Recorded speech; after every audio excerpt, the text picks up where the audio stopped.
అల్లూరి సీతారామరాజు కేవలం 26 సంవత్సరాల వయసు కాలంలోనే ఈ దేశం కోసం అసూలు బాసినటువంటి వ్యక్తి అనేటువంటి విషయం మనందరికీ కూడా తెలుసు.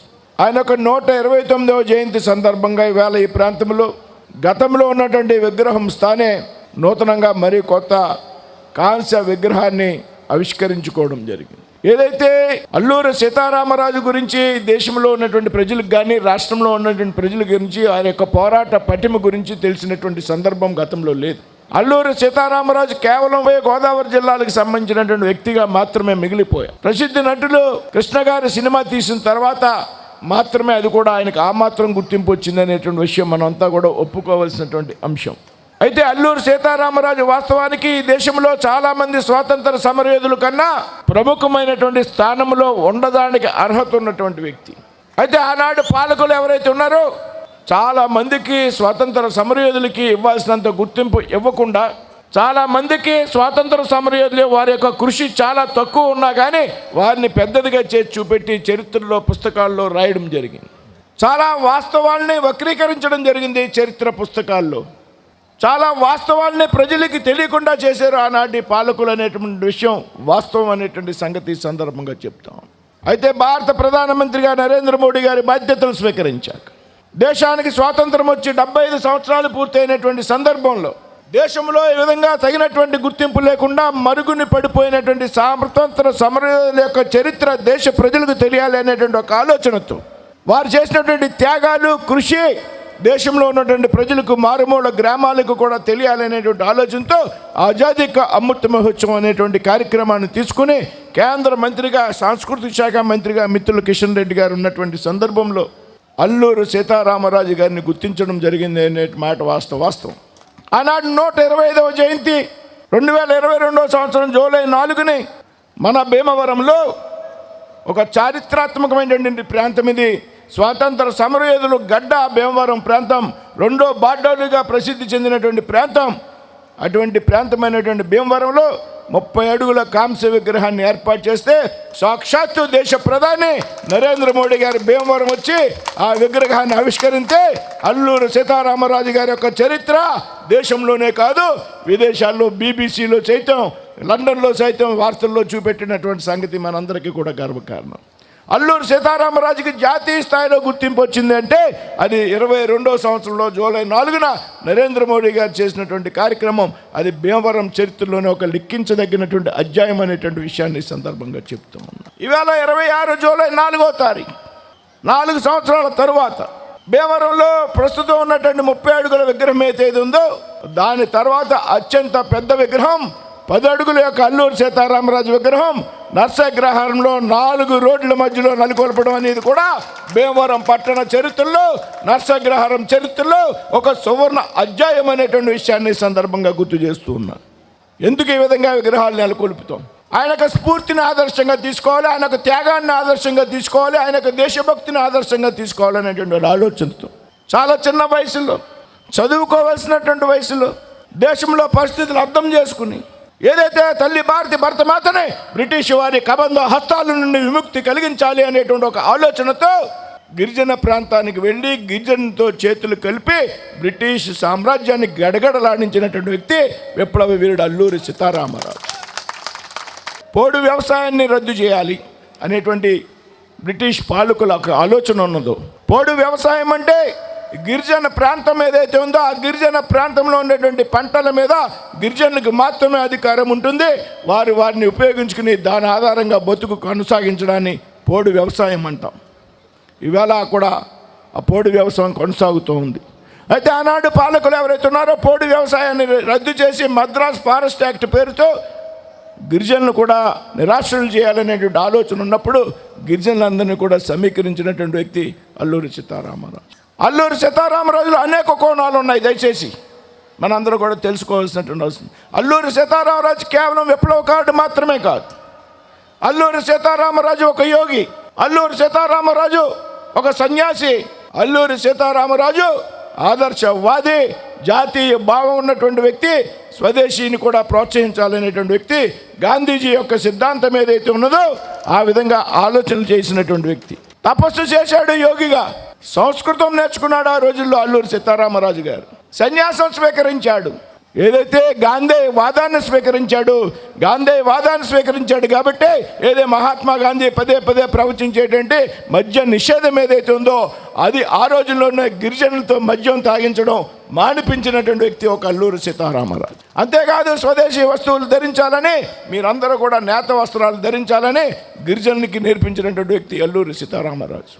అయితే స్వాతంత్రం సాధించాలి అంటే కొన్ని విప్లవ భావాలు కావాలి, విప్లవ పోరాటం కావాలని ఆలోచన చేసినటువంటి వ్యక్తి కూడా అల్లూరి సీతారామరాజు. అనేక ఇబ్బందులు పడినప్పటికీ కొండ కోణంలో తిరుగుతూ గిరిజనుల్ని సమీకరించి అత్యాధునిక ఆయుధాలు ఉన్నటువంటి బ్రిటిష్ సైనికుల్ని విల్లంబులతో ఎదుర్కొన్నటువంటి వ్యక్తి అల్లూరి సీతారామరాజు. బాణం ఆధారంగా యుద్ధం చేశాడు అల్లూరి సీతారామరాజు. ఆ తరువాత కాలంలో రంప తిరుగుబాటు సందర్భంగా ఆయుధాలు కావాలనేటువంటి ఆలోచనతో ఏదైతే రాజవోమంగి, చింతపల్లి, అదేవిధంగా కేడీపేట, కృష్ణదేవిపేట పోలీస్ స్టేషన్ మీద దాడి చేసి వారు ఆయుధాలు తెచ్చి తిరిగి వారి మీదే ప్రయోగించి యుద్ధం చేసినటువంటి వ్యక్తి అల్లూరి సీతారామరాజు.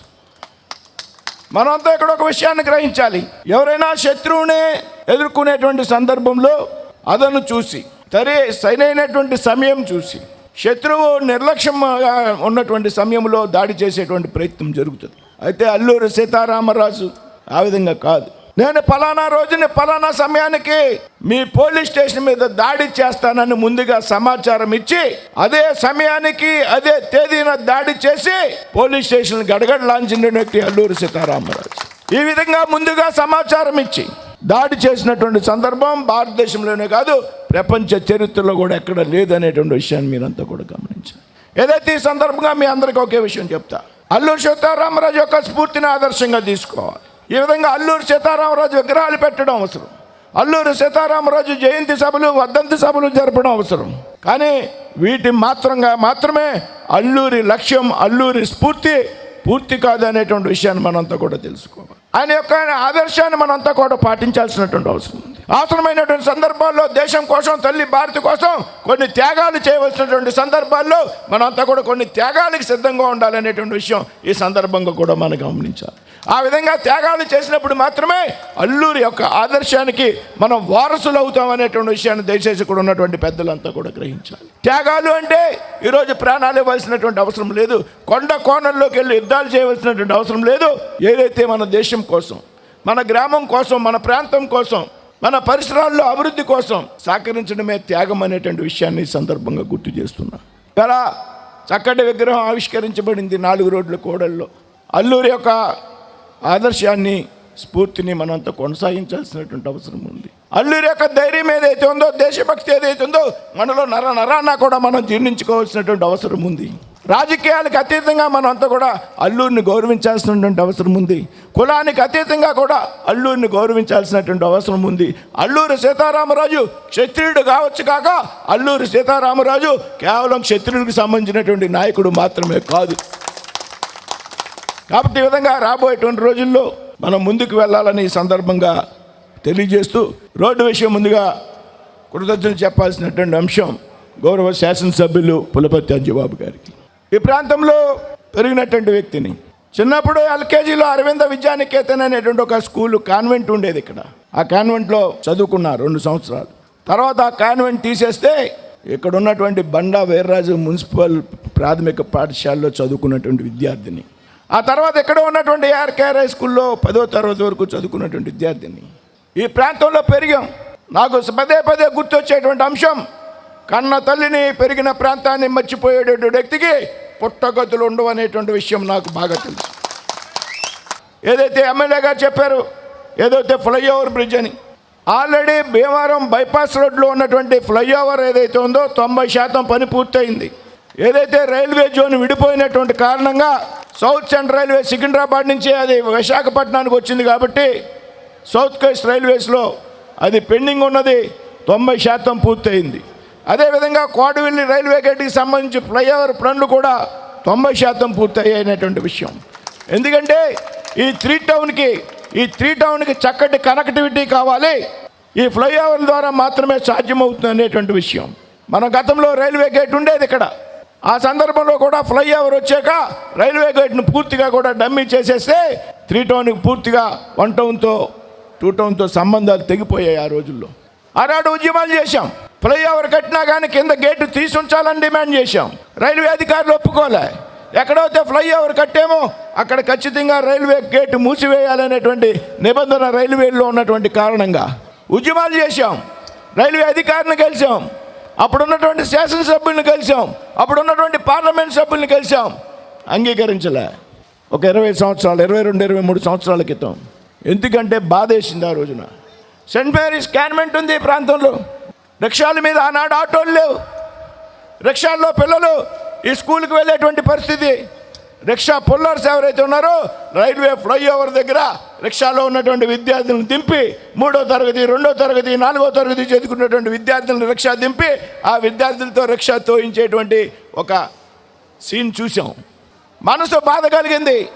చదువుకుంటానికి పాఠశాలకు వెళ్ళేటువంటి విద్యార్థులు రిక్షాలు తోయడం మొదలెట్టారు భీమవరం ఫ్లైఓవర్ మీద, కింద నుంచి మార్గం లేని కారణంగా. ఉద్యమాలు చేశాం. రైల్వే అధికారులు వెళ్ళిన పక్షంలో ఏదైతే ఇందాక చెప్పా, అల్లూరు సీతారామరాజు స్ఫూర్తి, ఆ స్ఫూర్తి ఆధారంగా నేను భారతీయ జనతా పార్టీ యువజన విభాగానికి జిల్లా అధ్యక్షుడిగా ఉన్నా. రైల్వే అధికారులకు అల్టిమేటం ఇచ్చాం. ఇన్ని సంవత్సరాల నుంచి ఉద్యమం చేస్తున్నాం, మీరు రైల్వే గేటు తెరవట్లేదు కాబట్టి పలానా సమయానికి పలానా తేదీన మేమే గుణపాలతో గడ్డలతో రైల్వే గేటును తొలగిస్తామనేటువంటి అల్టిమేటం రైల్వే అధికారులకు ఇచ్చాం. ఆనాడు 200 మంది విద్యార్థులతో యువకులతో రైల్వే గేటు తొలగించేటువంటి ప్రయత్నం చేస్తే నిడదవోలు నుంచి వచ్చినటువంటి railway protection force RPF constable ఎవరైతే ఉన్నారో చితకబాదారు. హాస్పిటల్ పాలయ్యాం, ఒళ్ళంతా దెబ్బలు. కానీ మన కార్యం నెరవేరింది. ఎందుకు ఈ విధంగా భీమవరంలో పెద్ద ఎత్తున పోరాటం చేస్తున్నారని సికింద్రాబాద్లో ఉన్నటువంటి రైల్వే జీఎం భీమవరం వచ్చి ఇక్కడ తీయవలసినటువంటి అవసరం ఉంది రైల్వే గేట్ అని రైల్వే గేట్ని తీస్తే మొన్నటి వరకు ఉపయోగించుకున్నాం.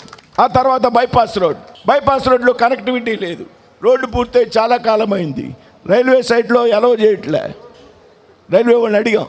గౌరవ శాసనసభ్యులు ఆనాడు కూడా ఎమ్మెల్యేగా ఉన్నారు 2014 to 19. రైల్వే అధికారులు ఒప్పుకోలే. ఎక్కడైతే ఫ్లైఓవర్ కట్టామో ఇక్కడ రైల్వే గేట్ తీయాలి అంటే ఎక్కడో ఉన్నటువంటి రైల్వే గేట్ని సరెండర్ చేయాలి. రైల్వేలో నిబంధనలు మారినాయి. కొత్తగా రైల్వే గేట్లకి పర్మిషన్స్ ఇవ్వడంలే. రైల్వే ఫ్లైఓవర్లో లేకపోతే అండర్ బ్రిడ్జ్లు తప్పించి మీకు ఇక్కడ రైల్వే గేట్ ఇవ్వాలి అంటే మీరు ఎక్కడన్నా నిరుపయోగంగా ఉన్నట్టు ఒక రైల్వే గేట్ని మాకు సరెండర్ చేస్తే మేము ఇక్కడ రైల్వే గేట్ ఇస్తామన్నారు బైపాస్లో. అప్పుడు ఓవర్ బ్రిడ్జ్ కింద ఉన్నటువంటి రైల్వే గేట్ ఏదైతే ఉందో ఆల్రెడీ దాన్ని డమ్మీ చేశారు కాబట్టి దాన్ని సరెండర్ చేసి ఇక్కడికి అదే గేట్ని ఇక్కడికి షిఫ్ట్ చేయడం జరిగింది. అవాళ కలెక్టర్గా భాస్కర్ గారు ఉన్నారు, సహకరించారు. అంజుబాబు గారికి సమస్య వివరించాం. మున్సిపాలిటీలో టేబుల్ ఎజెండాగా తీసుకున్నాం. అంతా అయ్యాక రైల్వే అధికారులు చెప్పారు దీనికి 60 లక్షలు ఖర్చు అవుతుంది, ఈ ఖర్చు మున్సిపాలిటీయే భరించాలన్నారు. అప్పుడు స్థానిక శాసనసభ్యులతో విషయం చెప్పాం. గోవిందబాబు గారు చైర్మన్గా ఉన్నారు, నేను మున్సిపల్ కౌన్సిలర్గా ఉన్నా. కలిసి ఆ ఖర్చులు మున్సిపాలిటీ భరాయిస్తే ఈవేళ ఈ బైపాస్ రోడ్లో మనం ప్రయాణం చేస్తూ ఉన్నాం. దాదాపు 3-4 సంవత్సరాలు చక్కగా ప్రయాణం చేస్తే ఏదైతే రైల్వే డబ్లింగ్ లైన్ పనులు పూర్తయినటువంటి కారణంగా కొన్ని గూడ్స్ ట్రైన్ల యొక్క ట్రాఫిక్ని ఇటు మళ్లించినటువంటి కారణంగా ఈవేళ ఎక్కువ సమయం రైల్వే గేట్ వేసి ఉంటుంది. అంటే దీనికి పరిష్కారం ఫ్లైఓవర్. కాబట్టి ఆ ఫైల్ పుటప్ చేశాం, దాదాపుగా పూర్తయింది. రాబోయేటువంటి 2 నెలల కాలంలో విశాఖపట్నంలో ఇంకా సిబ్బంది నియామకం జరగలే. వాళ్ళు జరిగిన వెంటనే ఆ ఫైల్ ముందుకెళ్తుంది. ఈ ప్రాంతంలో 2 ఫ్లైఓవర్స్ అవుతున్నాయో, ఒకటి బైపాస్లో, ఇంకోటి కోడవీల్ రైల్వే గేట్కి, భీమవరం 3 టౌన్కి ఒక అద్భుతమైనటువంటి కనెక్టివిటీ రాబోయేటువంటి రోజుల్లో రాబోతాం. శాసనసభ్యులు చెప్పారు కలెక్టరేట్ ఈ ప్రాంతంలోనే రావాలి. కలెక్టరేట్ గురించి పెద్ద ఎత్తున దుమారం, పెద్ద ఎత్తున వివాదం ఈ జిల్లాలో మీకు తెలుసు. పత్రికల్లో, పేపర్లో మీరంతా చూశారు. కలెక్టరేట్ నేను శాసనసభ్యులు మాట్లాడుకున్నాం. కలెక్టరేట్ ఏ ప్రాంతంలో ఉండాలని ఒక నిర్ణయానికి వచ్చాం. కానీ మాకు పత్రికల్లో మాట్లాడడం అలవాటు లేదు. పత్రికల్లో ఏ విషయం మాట్లాడాలో, ఏ విషయం మాట్లాడితే ప్రజలకు తెలుస్తుందో, ఏ విషయం మాట్లాడితే అభివృద్ధి కార్యక్రమాల గురించి మాట్లాడతాం. పదే వివాదాస్పదమైనటువంటి అంశాల గురించి పత్రికల్లో మాట్లాడేటువంటి అలవాటు మాకు లేదు. ఇదే విషయాన్ని మేము ఇద్దరం కలిసి పితాని సత్యనారాయణ గారి సమక్షంలో ఒకరోజు ముఖ్యమంత్రి గారిని కలిస్తే పితాని సత్యనారాయణ గారు కూడా ఏఎంసీలోనే కలెక్టర్ ఉండాలని ముఖ్యమంత్రి గారు గట్టిగా చెప్పారు. కాబట్టి తప్పనిసరిగా రాబోయేటువంటి రోజుల్లో కూడా కలెక్టరేట్ ఇక్కడికి వచ్చేటువంటి అవకాశం ఎక్కువ ఉందనేటువంటి విషయాన్ని ఈ సందర్భంగా మీ అందరికీ కూడా తెలియజేస్తున్నా. అదేవిధంగా రాబోయేటువంటి రోజుల్లో చెప్పాను ఇప్పుడే చాలా కార్యక్రమాలు ఉన్నాయి. దాదాపు ఇంక 3 కోట్ల రూపాయలు చిన్న పనులు ఈ ప్రాంతంలో ఉన్నాయి. ఇవన్నీ పూర్తి చేస్తాం. తప్పనిసరిగా ఏ ప్రాంతమైనా ఏ పార్టీ అయినా నాకు నిమిత్తం లేదు. అంజుబాబు గారి సహకారంతో ఈ రోడ్డు ఏ విధంగా వేయాలి అనుకున్నప్పుడు, బడ్జెట్ ఎక్కువ అవుతుంది అనుకున్నప్పుడు, అంజుబాబు గారితో మాట్లాడినప్పుడు, కానివ్వండి వర్మ గారు అభివృద్ధి కార్యక్రమానికి అడ్డే లేదు అన్నప్పుడు మాత్రమే అప్పుడు ఉన్నటువంటి మున్సిపల్ కమిషనర్ గారు కానీ, ఈ కలెక్టర్ గారు వచ్చారు కొత్తగా, ఎందుకు ఇంత ఎక్కువ డబ్బులు ఖర్చు పెడుతున్నారు అనేటువంటి విషయాన్ని నేను రమ్మన్నా విజిట్ చేయడానికి. ఆవిడకి అవగాహన లేదు ఆ రోజుల్లో ఈ రోడ్డు యొక్క ప్రాముఖ్యత. నేను తీసుకువచ్చా. ఒక పక్కన నా తండ్రి గారు హాస్పిటల్లో ఉన్నారు. ఆ టైంలో కలెక్టర్ గారిని స్వయంగా తీసుకొచ్చి ఈ చివరి నుంచి ఆ చివరికి ఎక్కడికి చెప్తే ఆవిడ ఇదంతా చూసి ఈ రోడ్డు కావాలి అని చెప్పి నిర్ణయానికి వచ్చారు. ఇవాళ అధికారుల సహకారం కారణంగా కలెక్టర్ గారు కానీ, జాయింట్ సెక్రటరీ కలెక్టర్ గారు కానీ, ఆర్డీఓ గారు కానీ, శాసనసభ్యులు ముఖ్యంగా వీరి సహకారంతో మాత్రమే ఈ రోడ్డు పూర్తి చేసినటువంటి సందర్భం. అయితే ఇక్కడ ఉన్నటువంటి యువకులు ఎవరైతే ఉన్నారో, అల్లూరి సేవా సమితికి సంబంధించిన యువకులు నిత్యం కూడా ఆ రోడ్డు అభివృద్ధి విషయంలో ఒక విషయం చెప్తున్నా, అందరూ వేదిక మీద ఉన్నారు, శాసనసభ్యులు కూడా. సార్, భీమవరానికి ఈశాన్య ప్రాంతం నరసాగ్రహారం సార్. ఈశాన్యం ఎప్పుడైతే ఈశాన్యం బలంగా ఉంటుందో ఆటోమేటిక్గా భీమవరం పట్టణం అంతా బాగుంటుంది, భీమవరం అసెంబ్లీ అంతా బాగుంటుంది అనేటువంటి విషయం. దానికి నిదర్శనం ఒకటే. వేళ ఒకప్పుడు అతి సామాన్యులు ఉన్నారు ఈ ప్రాంతంలో. సామాన్య కుటుంబాలకి, రైతు కుటుంబాలకి, కష్టపడి సంపాదించుకునేటువంటి కుటుంబాలు ఉన్నటువంటి ప్రాంతం ఇది. అన్ని కులాల వారు కలిసి ఉండేటువంటి ప్రాంతం ఇది. కష్ట సుఖాల్ని పాలు పంచుకునేటువంటి అనుభూతి ఉన్నటువంటి ప్రాంతం ఇది. ఈవేళ ఇది ఈశాన్యం కాబట్టి, వాస్తు బలంగా ఉన్నది కాబట్టి, ఇక్కడ ప్రజలు కష్టపడతారు కాబట్టి ఈవేళ ఇక్కడ ఉన్నటువంటి యువకులు కోట్ల రూపాయలు సంపాదించి ఆర్థికంగా చాలా స్థిరంగా ఉన్నారనే విషయం కూడా చెప్పడానికి నేను గర్వపడుతూ ఉంటా. శ్రీనివాస వర్మ దగ్గర డబ్బులు లేవు, కానీ ఇక్కడ ఈ ప్రాంతంలో ఉన్నటువంటి యువకులు అందరి దగ్గర కూడా చాలా డబ్బు ఉన్నటువంటి విషయం మాకు తెలియదు. నేను సామాన్యుణ్ణి ఇందాక శివగారు చెప్పారు, నా దగ్గరికి కొంతమంది వచ్చారు, సార్ మీరు కాలువతలకు వెళ్ళిపోతారట వినపడుతున్నాయి అంటే నేను చెప్పా, ఒక మీటింగ్లో కూడా చెప్పా ఆ విషయం. చాలామంది పెద్దలు నాకు ఆప్తులు, భీమవరాన్ని చాలా పెద్ద భవంతులు ఖాళీగా ఉన్నాయి, వారంతా హైదరాబాద్లో ఉన్నారు. ఇల్లులు తాళాలేసి ఉన్నాయి, కొన్ని ఇంద్రభవనాలు. వారు నాకుతో మాట్లాడారు, వర్మ గారు మీ ఇల్లు ఇరుగ్గా ఉంది, పెంట్ హౌస్లో ఉంటున్నారు, లిఫ్ట్ రావాలి, కాబట్టి మీరు మా ఇంట్లోకి వెళ్ళండి, మా ఇంట్లో ఉండండి, మీకు కంఫర్ట్గా ఉంటుంది, కన్వీనియంట్గా ఉంటుందని చాలామంది మాట్లాడారు ప్రేమతో. నేను అందరికి ఒకే విషయం చెప్పా, నా ఇల్లు ఇరికైనా నా ఇల్లే, నా ప్రాంతమే.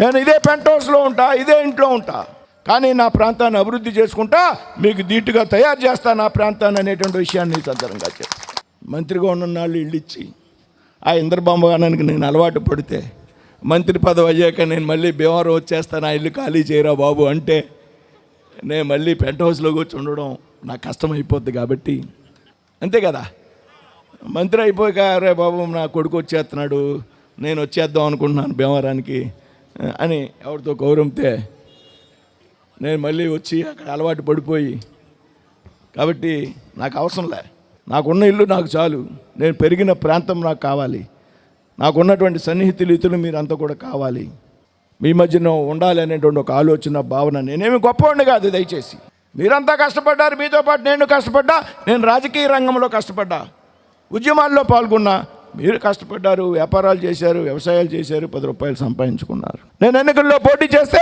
ఇక్కడ అనేక పార్టీలకు సంబంధించినటువంటి యువత ఉన్నప్పటికీ కూడా ఎవరు కూడా పార్టీలకి సంబంధం లేకుండా, పార్టీలకు అతీతంగా నా గెలుపు కోసం కృషి చేసినటువంటి విషయాన్ని నేను ఎప్పుడు కూడా మర్చిపోను. ఇది నా ప్రాంతం. ఇక్కడ అభివృద్ధి విషయంలో ఏ ప్రాంతం ఏమాత్రం కూడా రాజీ పడేది లేదు. ఇందాక శాసనసభ్యులు చెప్పారు, ఆయన ఒకే ఇంట్లో చాలా ఎప్పుడో నా 35 ఏళ్ళ క్రితం ఆయన ఇల్లు తెలుసు నాకు. అప్పుడు ఆ ఇంట్లో ఉన్నారు, ఇప్పుడు ఆ ఇంట్లో ఉంటున్నారు. ఆయన ఇల్లు కూడా చిన్నదే, ఇండివిజువల్ బిల్డింగ్ తప్పించి చిన్నదే. ఆయన కూడా నిరంతరం అభివృద్ధి కాంక్షించేటువంటి వ్యక్తి.